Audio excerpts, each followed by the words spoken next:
Now, you may find it curious that I begin by asking you to notice how tightly you are holding on at this very moment. Not with your hands, of course, but with your mind. Holding on to ideas about who you are, what you must become, where life ought to be going, and how terribly important it is that things turn out your way. We spend our days clenching existence like a fistful of water, wondering why it keeps slipping through our fingers. You see, we are taught almost from infancy that power means control. Power is dominance, assertion, force. Power is bending the world to your will.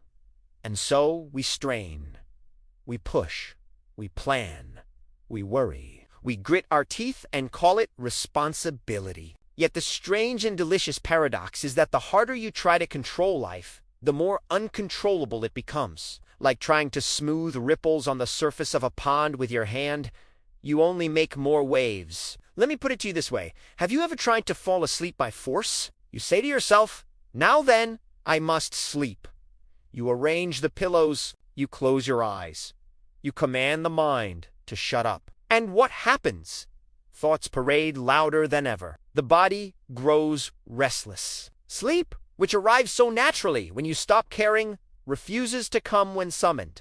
Sleep cannot be seized. It must be allowed, and life is exactly the same sort of affair. The ego, that busy little manager we imagine ourselves to be, believes it is the doer of deeds, the thinker of thoughts, the controller of events. But the ego is like a man trying to bite his own teeth or lift himself by his bootstraps. It's a marvelous illusion and a terribly exhausting one. We invent a separate me, standing apart from the flow of the universe, and then we spend our lives defending it, improving it, and worrying about its fate. Now, when I speak of letting go, I do not mean apathy or resignation. I do not mean lying down on the floor and waiting for the ceiling to fall in. Letting go is not giving up. It is giving them.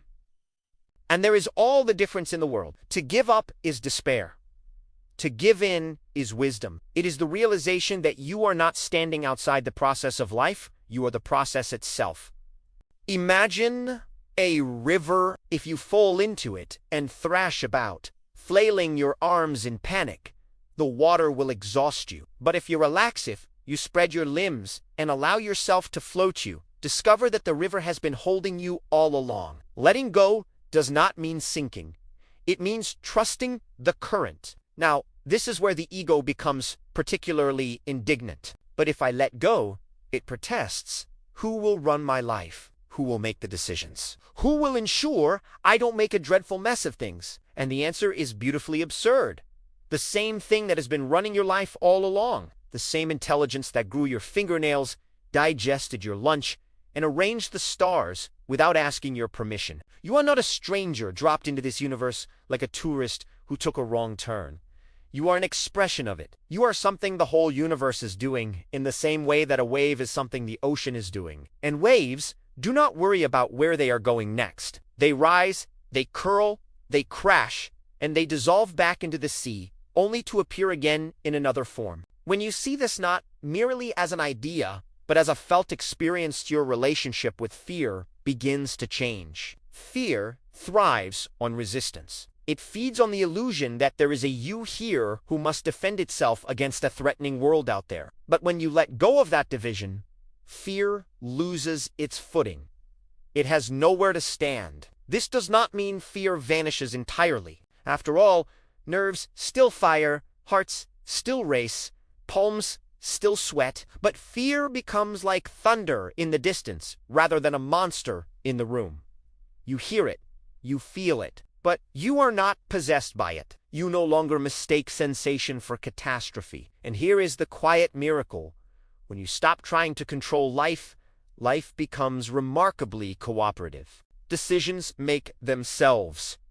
Actions arise spontaneously. You find yourself saying the right thing without rehearsal, moving at the right moment without calculation. This is not because you have become passive, but because you are no longer divided against yourself.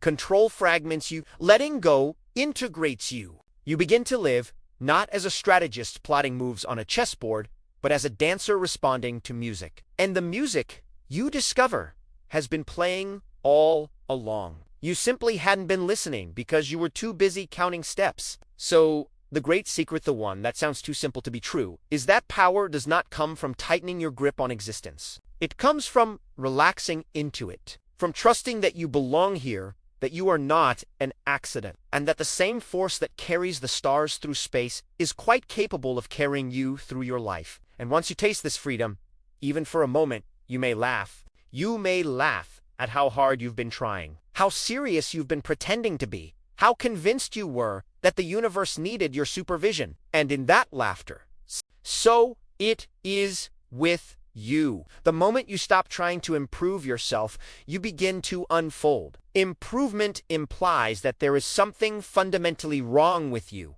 something that must be fixed before life can truly begin. But life is already happening, right now, in this breath, in this sensation, in this awareness that is listening to these words. Letting go, then, is not a future achievement. It is a present recognition. It is the realization that you have been trying to swim while standing on solid ground, that the freedom you seek is not hidden behind some great spiritual ordeal, but waiting patiently beneath your very feet. And yes, the mind will object. It will say, but surely there must be effort. Surely there must be discipline, practice, attainment. Of course, but effort born of tension is quite different from effort born of delight. A child learning to walk exerts enormous energy, but it is playful energy, not grim determination. The child falls, laughs, and gets up again not because someone told them they must walk in order to be worthy, but because walking is a joyful expression of being alive. This is how life moves when you let go. Action flows out of curiosity rather than compulsion. Responsibility arises naturally, not as a heavy obligation, but as a response to what is needed. You still act, you still choose, but the choices are no longer clenched. They are open-handed. And here we touch something especially tender, death. For what is death, if not the ultimate invitation to let go? We fear it precisely because we have practiced holding on. We rehearse our resistance daily, clinging to youth, to certainty, to continuity. But if you learn how to let go in small ways of a thought, of an expectation, of a moment that has already passed, you are, in a sense, practicing how to die while still alive. This is not morbid. It is liberating. For when you no longer treat death as a betrayal, life becomes less anxious and more vivid. Each moment shines with a quiet intensity, not because it must last forever, but because it will not. The fleeting nature of experience is not its flaw. It is its beauty. And so, at the deepest level, letting go is an act of trust. Not trust in a doctrine or a promise, but trust